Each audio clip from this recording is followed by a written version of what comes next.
Nah, untuk daftar murai yang tidak boleh dilombakan atau dilarang dilombakan untuk tema kali ini, ya, karena kalau dilombakan nanti malah akan memperburuk keadaan, satu keadaan kantong kita, terus kepercayaan kita kepada burung murai batu juga nanti akan luntur.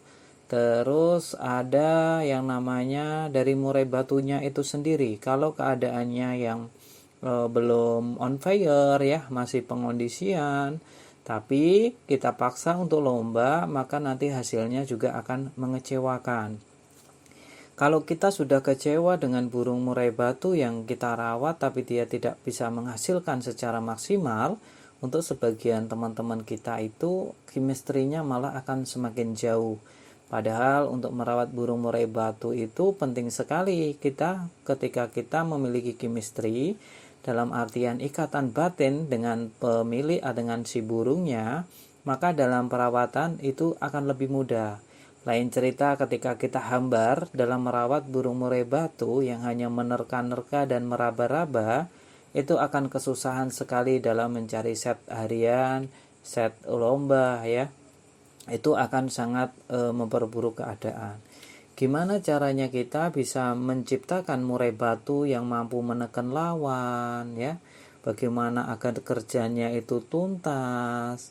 Gimana ketika buka kerodong dicantelkan di gantangan dia akan langsung mengintimidasi lawan, ya, menganggap teritorial wilayah area sekitar dia adalah milik dia. Ketika murai batu memiliki mental yang bagus, karakternya sudah dipegang pemiliknya, waduh ya, itu akan enak sekali. Lain cerita ketika sang pemilik tidak bisa melihat karakternya, maka akan susah sekali. Apalagi burung sebagus apapun di A ya, di B nggak kepegang karakternya, akan susah untuk prestasi. Seandainya prestasi itu memang benar-benar hoki, bukan karena persiapan ya, karena memang benar-benar dikasih hoki lantas dia bisa prestasi. Tapi kalau yang sifatnya hanya hoki ya, tanpa ada ikatan batin tadi, untuk stabil itu susah, untuk konsisten dalam prestasi itu berat ya. Masa hoki terus ya kan, biasanya ya hoki itu bonus lah ya kan. Pertama kita harus memiliki yang namanya murai batu memang tetrahydragen yang bagus ya. Terus yang kedua rawatan yang bagus. Rawatan yang bagus didapatkan dengan pemilik sudah mengenal karakter dari murai batunya. Karakternya apa, bagaimana, mintanya apa, terus pengondisiannya seperti apa, seperti itulah. Perlu dicatat ya, karakter burung A dan burung B itu berbeda. Jadi untuk perawatannya tidak boleh sama. Itu poin pentingnya karena murai batu itu sangat sekali dinamis. Tapi tidak serta-merta hanya mengandalkan mengenal karakter saja cukup, tidak. Akan percuma kalau terahnya buruk, terahnya kurang bagus ya. Lantas murai batu seperti apa yang dilarang dilombakan dalam artian pemilik yang mengenal karakternya. Murai batu yang dilarang dilombakan adalah ketika murai batunya gacor di rumah. Ya, ketika di rumah murai batunya sudah berkuar-kuar, lebih baik jangan dilombakan. Nanti akan membuang-buang waktu, tenaga, pikiran, dan tadi mengurangi rasa chemistry ikatan batin kita dengan murai batu kita. Percayalah sama saya, kalau murai batunya selalu prestasi, selalu memenangkan di setiap lomba dan event, maka ikatan chemistry tadi akan menebal dan menguat terus. Itulah ya. Tapi kalau kita lombakan gagal dan belum prestasi, maka dia akan berkurang juga antara ikatan chemistry-nya itu. Mungkin konten seperti ini belum ada di konten yang lain, tapi percayalah ikatan yang seperti ini itu hanya bisa dilakukan atau dirasakan oleh mereka yang benar-benar memahami dari murai batu itu sendiri. Jadi untuk melombakan burung murai batu tidak sekedar hanya membawa burung terus dilombakan, tidak semudah itu. Untuk melombakan burung murai batu juga tidak semudah memberi pakan, memberi minum, jemur, mandi, kerodong, umbar, tidak ya.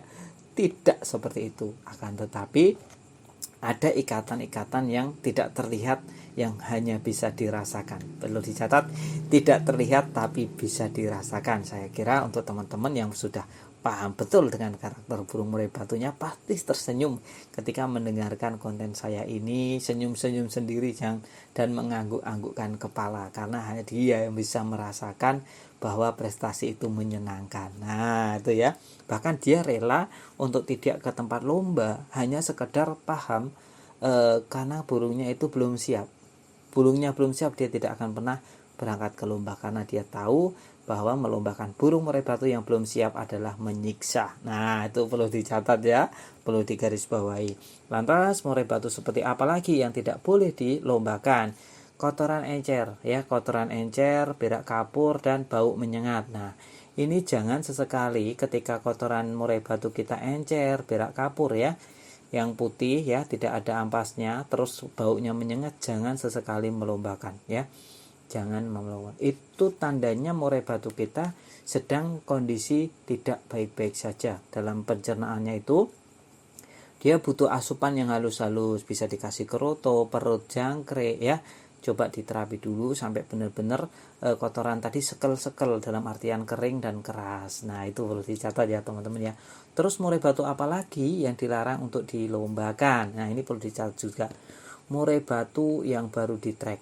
Murai batu baru di track, entah itu jedanya setengah bulan, 1 minggu, lebih baik jangan dilombakan. Kalau kita mengikuti metode Menpack tentang 1-5 ada mental, nutrisi, perawatan, ego ya, atau ambisi, serta ada karakter, maka sebaiknya tunggu 1 bulan.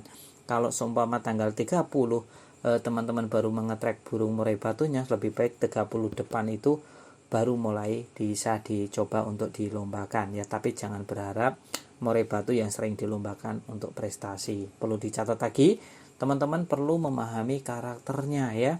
Kalau sudah mengenal karakternya itu enak ya.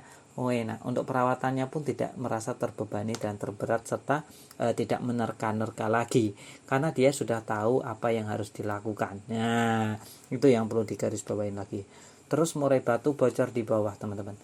Ketika kita membawakan murai batu ke lapangan, lantas dia di bawah ya, dalam artian sebelum digantangan itu sudah kuar-kuar mengeluarkan materi, sebaiknya mending nggak usah belikan tiket ya, karena nanti saat digantang atau dilombakan di tiang besi nanti, itu murai batu pasti akan cenderung hanya pasang badan. Kalau teman-teman tidak percaya, coba buktikan ya. Nanti kalau murai batunya di bawah terlalu berisik kuar-kuar ya, dalam artian bunyi terus ya, nggak ada jeda, nah ini sebaiknya tidak usah dilombakan, karena nanti takutnya murai batu teman-teman malah tidak kondisi ya, malah hanya pasang badan, malah hanya membuang-buang waktu tadi, tenaga, pikiran. Terus yang paling berat adalah waktu dan chemistry.